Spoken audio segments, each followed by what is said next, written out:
আমাদের মতো মেকআপ আর্টিস্টদের সব রকম সিচুয়েশানই ফেস করতে হয়।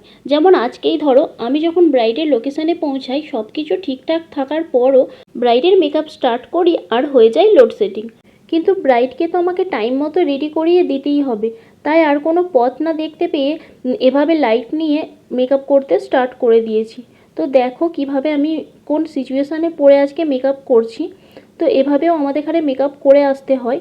তো যাই হোক, আজকের লোকেশান ছিল তালান্ডু আর আজকের ডেট ছিল 18ই এপ্রিল।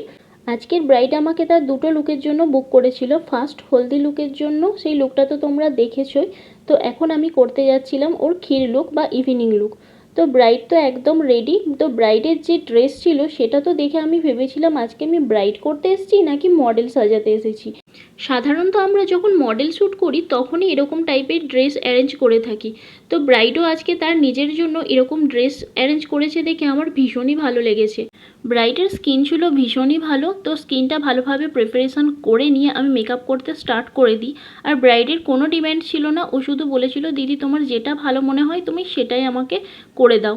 তো আমি আমার পছন্দ মতো আজকে একটা লুক দিতে পেরেছি। আর আমি তো সাজাতে সাজাতে ভুলেই যাচ্ছিলাম যে আমি রিয়েল ব্রাইড করছি নাকি কোনো মডেল সাজাচ্ছি। আর ব্রাইড যে আমার সঙ্গে কত গল্প করছিল তোমরা ভিডিওতে সেটা দেখে বুঝতেই পারছো। তো আমরা অনেক গল্প করতে করতে কাজ করছিলাম। তো মাঝখানে শুধু লোডশেডিংটাই আমাদের এখানে যা একটু ডিস্টার্ব করেছিল, বাকি আমাদের আর কোনো প্রবলেমই হয়নি। আমি ঠিক টাইম মতো ওকে রেডি করে দিয়েছিলাম। তো ও ভীষণ স্যাটিসফাই ছিল, তোমরা ওর রিভিউটাও দেখো। তো চলো, আমি এখন বেস মেকআপ করছি ব্রাইডের, আর দিশা চুলটা ভালোভাবে ক্রিম্পিং করে নিচ্ছে। তো ব্রাইডকে ফুল রেডি করার পর ওর জুয়েলারিগুলো আমি ওকে পরিয়ে দিচ্ছি। ও খুবই মিনিমাম কিছু জুয়েলারি আজকে পরেছে, যার জন্য ওর লুকটা আরও বেশি ভালো লাগছে। তো দেখো, এরপর ওর মাথায় একটা ওড়না আমি অ্যাটাচ করে দিলাম, এটাও ব্রাইডের পছন্দই ছিল। তো ওর ড্রেসটা আমার ভীষণই পছন্দ হয়েছে। তোমাদের কার কার এই ড্রেসটা ভীষণ ভালো লেগেছে আমাকে অবশ্যই জানিও। আর এই লুকটা কেমন লেগেছে সেটা তো কমেন্ট করে জানাতে একদমই ভুলো না। তো ফুল লুক কমপ্লিট হওয়ার পর আমি তো নিজেই চিনতে পারছিলাম না ব্রাইডকে, যে ওকে এত সুন্দর দেখতে লাগছে। আর আমি যে মডেল সাজিয়েছি না ব্রাইড সাজিয়েছি এটা আমি নিজেই কনফিউজ হয়ে যাচ্ছিলাম বারবার। তাহলে চলো এবার ব্রাইডের কাছেই জেনে নিই যে ওর এরকম একটা সুন্দর লুক পেয়ে কেমন লেগেছে। আর তোমরাও যদি তোমাদের স্পেশাল দিনে আমাকে বুক করতে চাও তাহলে অবশ্যই আমার সঙ্গে কন্ট্যাক্ট করো। তো চলো ব্রাইডের কাছে শুনে নিই যে ব্রাইডের লুকটা আজকে কেমন লেগেছে। পছন্দ হয়েছে সাজ? খুব পছন্দ হয়েছে, সকালেও পছন্দ হয়েছিল, এখনও খুব পছন্দ হয়েছে। এখন একটু নিউডের ওপর করেছি লুকটা।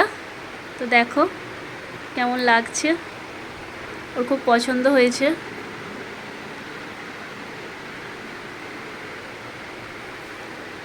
তো শুনলে তোমরা আজকের আমার ব্রাইডের রিভিউ, তার কতটা পছন্দ হয়েছে।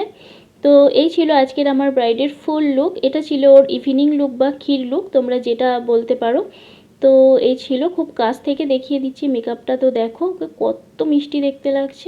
ভিডিওটা তোমাদের কেমন লাগলো অবশ্যই জানিও। আর ভিডিওটা ভালো লাগলে লাইক কমেন্ট শেয়ার করে দিতে একদমই ভুলো না। ব্রাইডালস বুকিং ওপেন আছে, যারা যারা আমাকে বুক করতে চাইছো অবশ্যই আমার সঙ্গে কন্ট্যাক্ট করে নিও। তো চলো, ব্রাইডের লুকটা ফুল লুকটা তোমাদের দেখিয়ে দিলাম। সবাই ভালো থেকো, সুস্থ থেকো, আবার কোনো নতুন ভিডিও নিয়ে দেখা হবে। টাটা।